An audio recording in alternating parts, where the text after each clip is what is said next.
Hello welcome sir আরবাসের জ্ঞান যদি করছেন স্যার সবাইকে ওয়েলকাম। তোমাদের প্রায় সমস্ত সাবজেক্টের সাজেশন দেওয়া কমপ্লিট।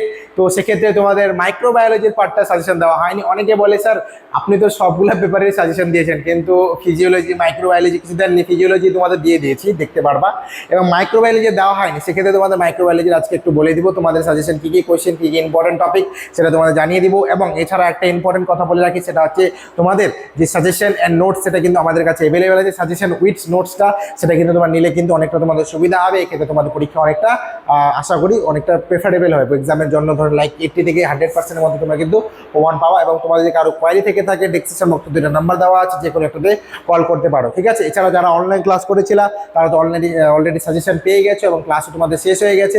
কিন্তু যারা এখনো নিতে পারোনি বা তোমাদের মনে হচ্ছে নিবা বা কিন্তু করছো, অবশ্যই কিন্তু সেটা কিন্তু তোমরা নিতে পারবা, ঠিক আছে। চলো তাহলে আজকে তোমাদের ইম্পর্টেন্ট টপিকগুলো বলে দিই, কি কি আসবে না আসবে। দেখো, ব্যাকটেরিয়াল গ্রোথ কার্ভ থেকে একটা কোশ্চেন আসবে, যেটা ডায়াগ্রাম রিলেটেড হতে পারে।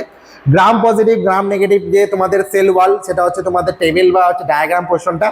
গ্রাম পজিটিভের নেগেটিভ যে সেল ওয়ালের পোর্শনটা কিভাবে আসতেছে না আসতেছে, এন্ডোস্পোর ফর্মেশন বা স্ট্রাকচারের উপরে কিরকম রেজাল্টেন্ট আসতেছে, ফিজিক্যাল মেথড এন্ড মাইক্রোবিয়াল যে কন্ট্রোল কিভাবে করা হচ্ছে, হার রেডিয়েশন বা ফিল্টারেশনের পোর্শনটা, chemical methods of microbial control বা বাইনারি ফিশন, ফ্ল্যাজেলা, ক্যাপসুল, এই জিনিসগুলো কিন্তু ভালো মতো করবা। যেই কয়েকটা টপিক ভালো মতো বললাম, এই টপিকগুলো আরেকবার পারলে তোমরা 2-3 বার করে শোনো, এইগুলো থেকে কিন্তু কোশ্চেন আসবে।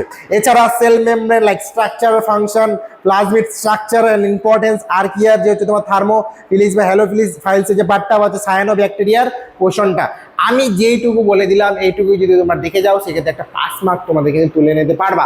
এছাড়া তোমাদের এই পোর্শন থেকে লাইক এই টপিকগুলোতে কি কি কোশ্চেন আছে, তাই তো, সেই কোশ্চেনগুলো পেতে গেলে কিন্তু তোমাদের নোটসটা পারচেস করতে হবে। সেই নোটসের মধ্যে সাজেশনটাও পেয়ে যাবা। এক্ষেত্রে তোমাদের এক্সামের জন্য অনেকটা তোমাদের রেডি হতে পারবে। তোমাদের পরীক্ষার আর বেশি দিন নেই, সেক্ষেত্রে তোমরা খুব তাড়াতাড়ি সেই নোটসটা নিয়ে নাও। এবং কারো যদি কোনো কোয়ারি থেকে থাকে সেক্ষেত্রে আমাদের জানাতে পারো। এছাড়া তোমাদের যদি মনে হয় যে স্যার এই সাবজেক্টটা আপনি এখনো বলে দিননি, কারো ডিএসসি মাইনর থেকে থাকে, তোমরা অবশ্যই আমাদের জানাতে পারো। সেক্ষেত্রে কিন্তু তোমাদের ওই টপিকটাও আমি ডিসকাস করে দিব, ঠিক আছে। তো আজকের ভিডিও এখানে থাকবে। সবাই ভালো থেকো, সুস্থ থেকো।